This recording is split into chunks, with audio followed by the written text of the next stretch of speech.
I want to show you this clip if you never saw it, because this should have been front page news, and then we're going to have a guest on from East Palestine.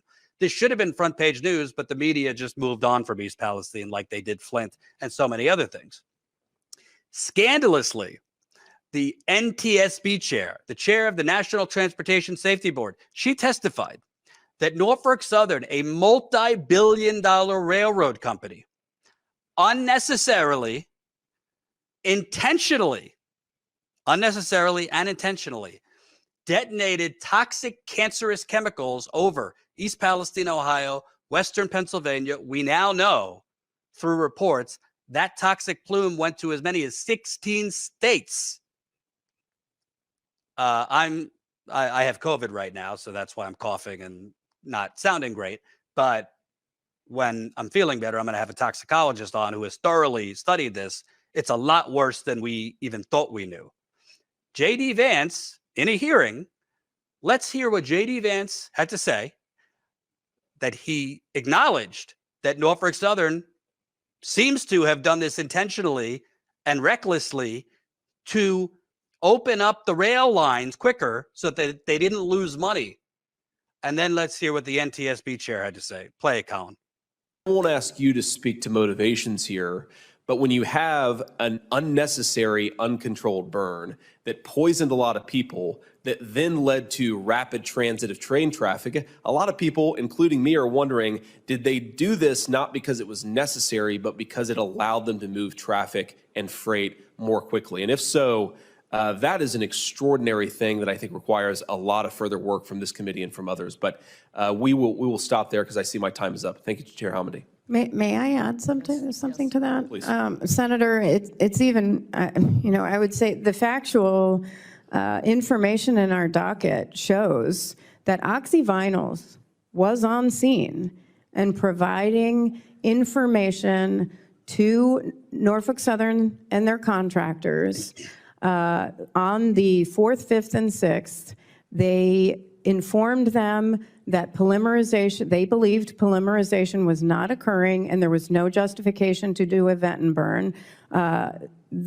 Rightfully, Norfolk Southern's contractors said, ruled out hot tapping and transloading because it would have been a potential safety issue for their employees, but there was another option: let it cool down. It was cooling down. We know for a fact that when that pressure relief device went off, that it had to have been above 185 degrees.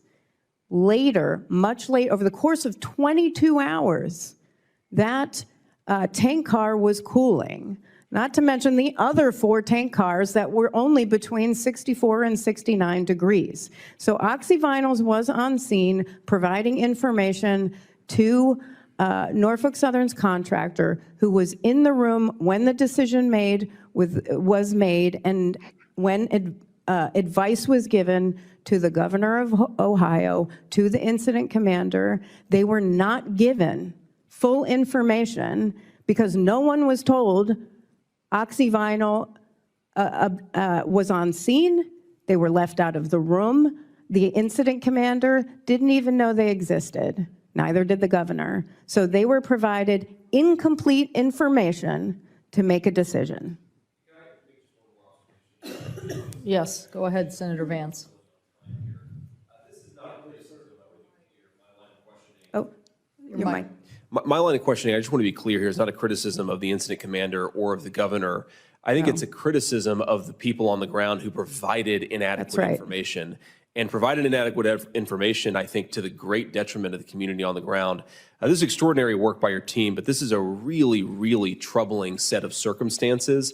This town very well may have been poisoned to facilitate the rapid movement of freight, or at the very least, it was poisoned for reasons that we can't identify. That should really concern every single person on this committee. Well, I don't know. If I was a senator and represented Ohio, and I had evidence that a corporation intentionally poisoned, his words, my people, I might call for criminal charges or even an investigation. Joining me now, Krissy Ferguson.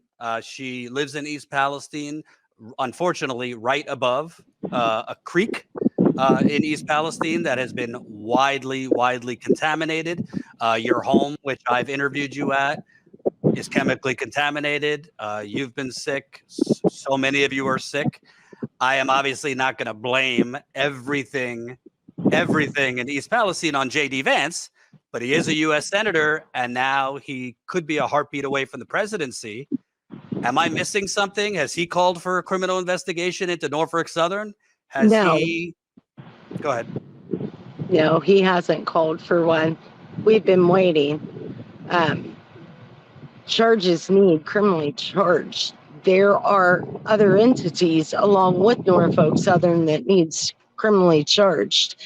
J.D. Vance was wonderful in the beginning with coming in, sending his assistance or help, and then all of a sudden we don't hear from him.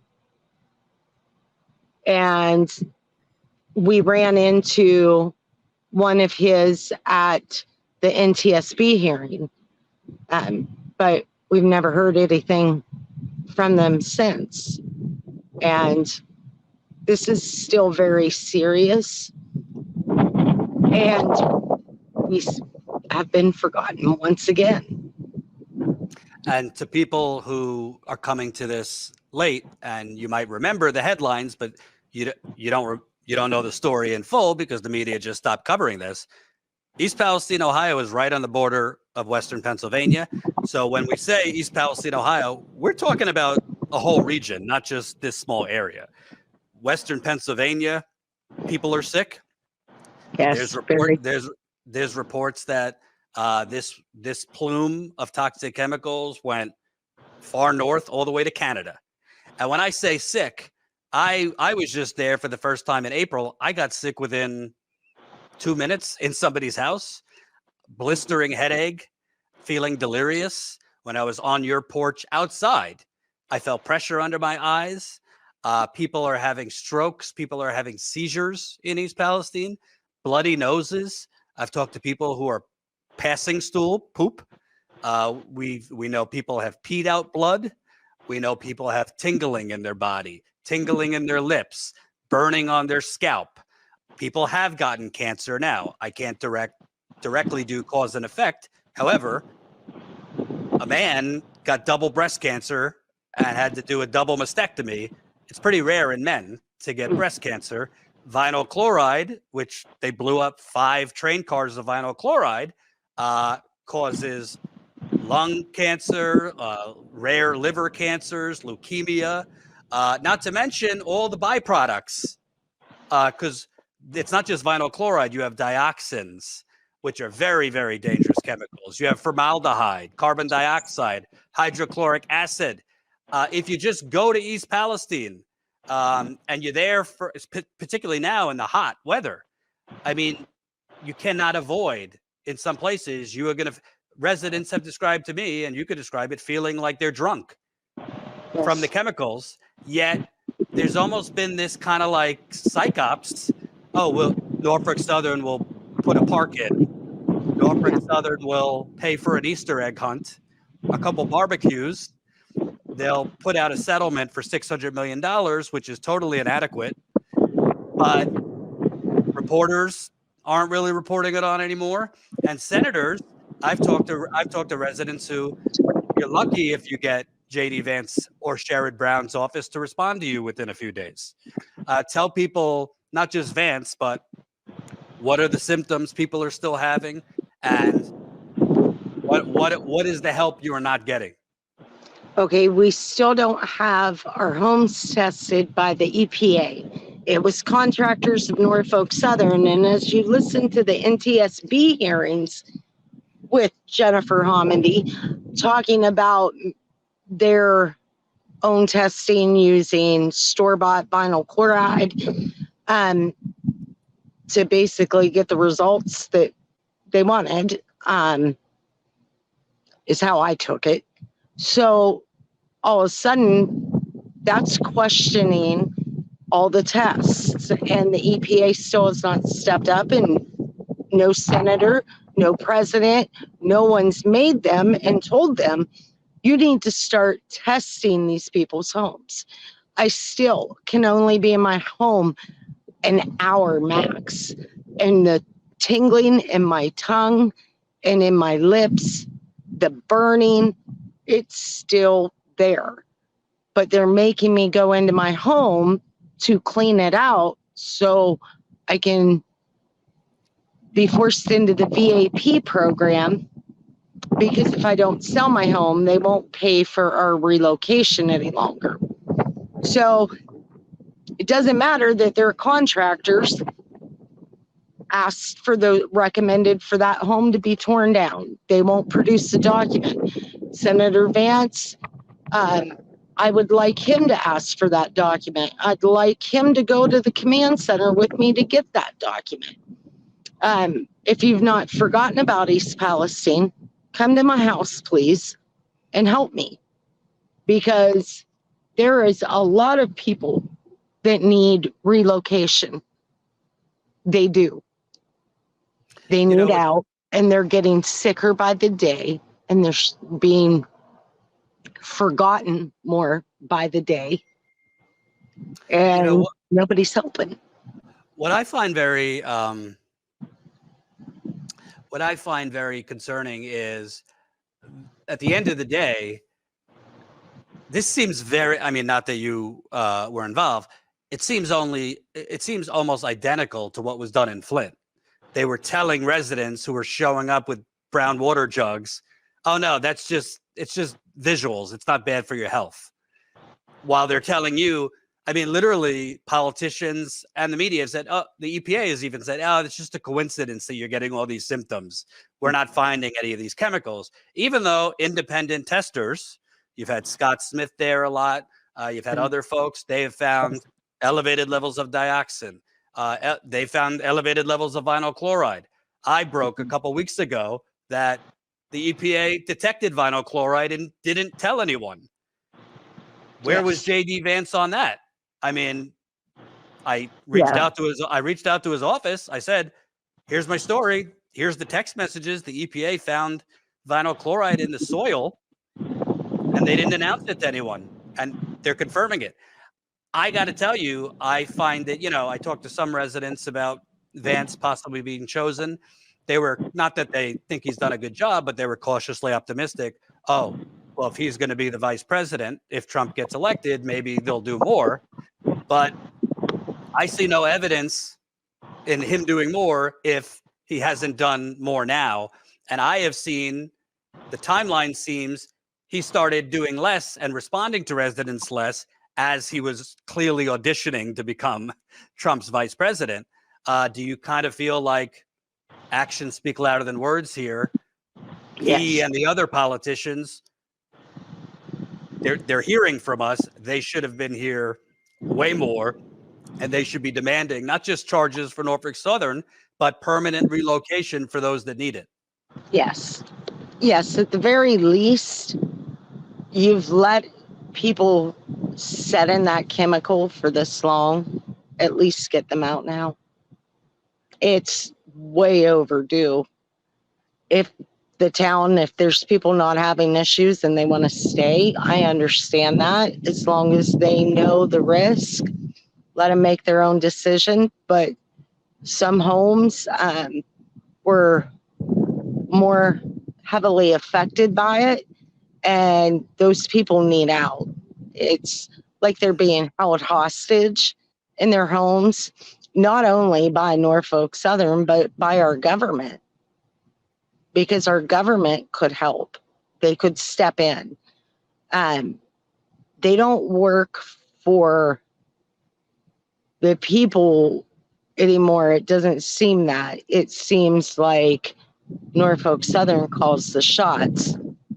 And that's what I don't understand. And that's what is hard to hang on to the hope when you've got a couple handfuls of community members fighting them at a more persistent rate than what our federal government is in the EPA and even the state. I don't hear from Governor Mike DeWine either. Right. Well, he's at the RNC today, and he's giddy that Vance was chosen. But Mhm.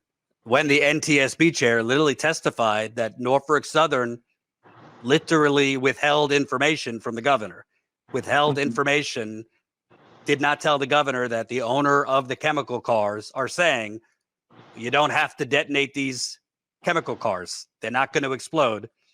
He said nothing either. My last question for you, I think that so many in America, it's hard to keep up with the crises because, like, look at everything going on. You Yeah. got multiple wars we're involved with, several we're funding. The former president, an assassination attempt, major decisions by the Supreme Court. I mean, it's just people's heads are spinning right now with everything going on. But I want to boil this down. Think about, if you're watching this or you're going to see it, what would you do if your town was literally nuked? I'm not being dramatic. They nuked this town with toxic chemicals, and over a year and a half later, you're trapped in the chemicals. The chemicals are still there. The people are not lying, and I can tell you because I was there. The chemicals are there. I got sick. Lewis, who reported there for us 5 times, has been sick there. My cameraman got sick there. Residents call me all the time. They're getting sicker. It's not in their head. It's not, psychosemantic, or whatever they say. What do you want people to know? Because I feel it was already allowed in Flint and normalized there. And if it gets normalized here, I mean, this train, figuratively, is coming to a place near you next, because the Supreme Court just basically gutted the ability of regulations to regulate. Excuse me, to agencies to regulate. Not that they were doing a good job anyway, but if it's normalized here and we let politicians and the media pretend, oh, the chemicals are gone, it's all in people's heads. I think that is scary for the rest of America. Yes, very much. I tell the rest of America, you can help by standing with us, by calling the networks, by asking them why CNN, NBC, ABC, CBS, why they're not covering the residents. Maybe it's advertisement, maybe it's funding, I don't know. But this should still be on the news. This is very much still affecting people. That, and call your officials, because if you don't, pack a bag, an overnight bag, and keep it by your door, because in the middle of the night, you may have to leave your home from a derailment and never return. So you better make sure that you have medication, everything, because we never dreamt of this. I'd lived in that house all my life. There's no reason that my 82-year-old mother is scared that they're going to force her back into that home. There is no reason. She should have had a home already replaced by them and then do whatever they wanted with hers. Don't let these stories go unspoken. Send in donations for Status Coup and things like that to keep them covering these stories, because there's not many out there that's doing it. So put the pressure on the other networks, even if it's your local newspapers, ask them why they're not putting the full story out, and be ready to leave your home. What will be your message? Because East Palestine's mayor is going to be speaking on night 3 of the RNC. Obviously, Vance is going to be speaking the last night of the RNC. If we could get this to go viral, what will be your message for the vice presidential nominee now? If he's in the White House, he has a lot of power on what could be done to help the people of East Palestine. What would be your message for Vance? Ask the residents, unless there's a sudden change with our mayor acknowledging some health symptoms. And I would be very happy if he did. we'll see how this and what he speaks about. But you really need to reach out to those that are speaking about it to get the full story on it, because some people aren't having issues and some people want this to go away, and they're not talking about the community as a whole. They're talking about the community that wants to see things get back to normal and wants to see the town thrive, and they're not talking about what's going on with residents, all residents. Absolutely. Thank you, Krissy. Once Thank I'm a little better, I do plan on coming back there too. So we will stay on it. Thank you guys so much.